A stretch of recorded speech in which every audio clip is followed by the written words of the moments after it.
മനുഷ്യർക്ക് രണ്ട് മുഖമുണ്ടെന്ന് പലരും പറയുന്നു.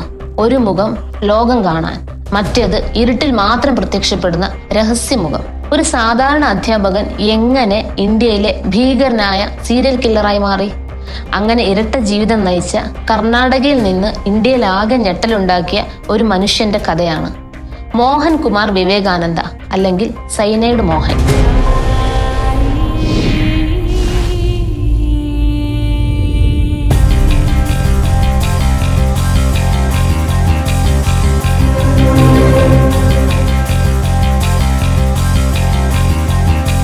മോഹൻകുമാറിന്റെ അച്ഛനും അമ്മയും കൂലിപ്പണിക്കാരായിരുന്നു.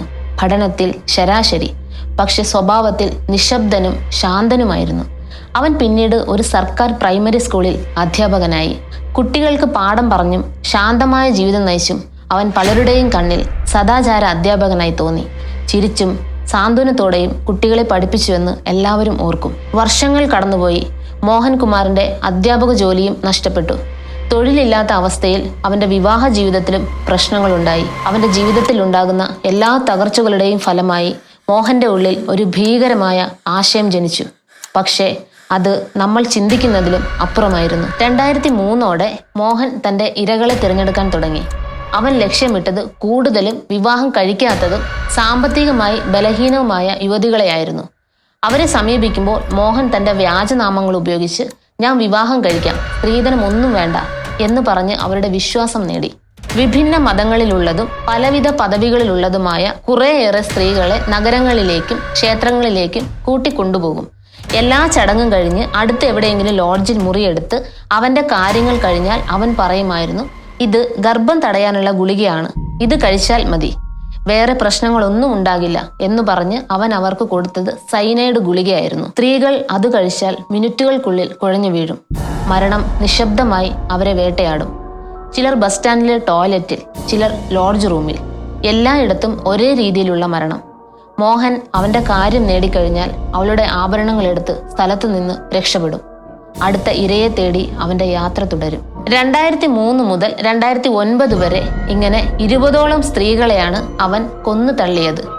2009 കാസർഗോഡ് സ്വദേശിനി സുനന്ദയുടെ കേസിലൂടെ പോലീസിന് പല കാര്യങ്ങളും കൂട്ടി ഇണക്കാനായി. ഫോൺ റെക്കോർഡുകൾ, ബാങ്ക് ട്രാൻസാക്ഷനുകൾ, ലോഡ്ജ് രജിസ്റ്ററുകൾ എല്ലാം പരിശോധിച്ചപ്പോൾ അവന്റെ പേര് പുറത്തു വന്നു: മോഹൻ കുമാർ വിവേകാനന്ദ്. ആദ്യകാലത്ത് പോലീസ് ഇവയെല്ലാം ആത്മഹത്യകളായി കരുതിയിരുന്നെങ്കിലും ഓരോ കേസിലും ഓരോ സാമ്യം കണ്ടു.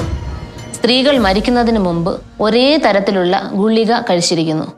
മരിച്ച സ്ത്രീകളുടെ കുടുംബങ്ങൾ ഇവരെല്ലാം മരിക്കുന്നതിന് മുമ്പ് ഒരു അന്യപുരുഷനെ ഇവർക്കൊപ്പം കണ്ടതായി അന്വേഷണ സംഘത്തോട് പറഞ്ഞു. അതും അന്വേഷണ സംഘത്തിന് മോഹനിലേക്കുള്ള ദൂരം കുറച്ചു. അറസ്റ്റിനു ശേഷം അന്വേഷണ സംഘം 20ഓളം കേസുകൾ അവനോട് ബന്ധിപ്പിച്ചു. അവൻ പറഞ്ഞത് "ഞാൻ ചെയ്തതെല്ലാം സ്നേഹത്തിനായി" എന്നായിരുന്നു. അങ്ങനെ അധ്യാപകനായ മോഹൻകുമാർ വിവേകാനന്ദ് സൈനൈഡ് മോഹനായി മാറി. പോലീസ് മോഹനെ പല കേസുകളിലും കുറ്റക്കാരനായി കണ്ടെത്തി പരമാവധി ശിക്ഷ വാങ്ങിച്ചു കൊടുത്തു. ഇപ്പോൾ മോഹൻ ബെൽഗാവിയിലെ ജയിലിൽ ശിക്ഷ അനുഭവിക്കുകയാണ്. മോഹന്റെ കഥ നമ്മെ ഓർമ്മിപ്പിക്കുന്നത് വിശ്വാസം തെറ്റായ വ്യക്തിയിൽ വെച്ചാൽ അതിന്റെ വില എത്ര കഠിനമായിരിക്കും എന്നതാണ്. ഒരു അധ്യാപകൻ എങ്ങനെ സ്നേഹത്തിന്റെ മറവിൽ മരണത്തിന്റെ വാണിജ്യം നടത്തി എന്നതിന്റെ യഥാർത്ഥ കഥയാണ് സൈനൈഡ് മോഹന്റെ ജീവിതം. 2025 നവംബർ 27 റിലീസാകുന്ന ജിതിൻ കെ ജോസിന്റെ കളങ്കാവൽ മൂവിയിൽ മമ്മൂട്ടി അവതരിപ്പിക്കുന്ന കഥാപാത്രം നമ്മൾ പറഞ്ഞുകൊണ്ടിരുന്ന ഇതേ സൈനൈഡ് മോഹന്റെ കഥയാണെന്ന് ഒരു റൂമർ ഇൻഡസ്ട്രിയിൽ പരക്കെ നിഴലിക്കുന്നുണ്ട്. മമ്മൂക്കയുടെ ചെറിയ ഇടവേളയ്ക്ക് ശേഷമുള്ള തിരിച്ചുവരവ് ഗംഭീരമാകട്ടെ എന്ന് ആശംസിച്ചുകൊണ്ട് സ്റ്റേ ട്യൂൺ, ട്രീ ഷെയർ.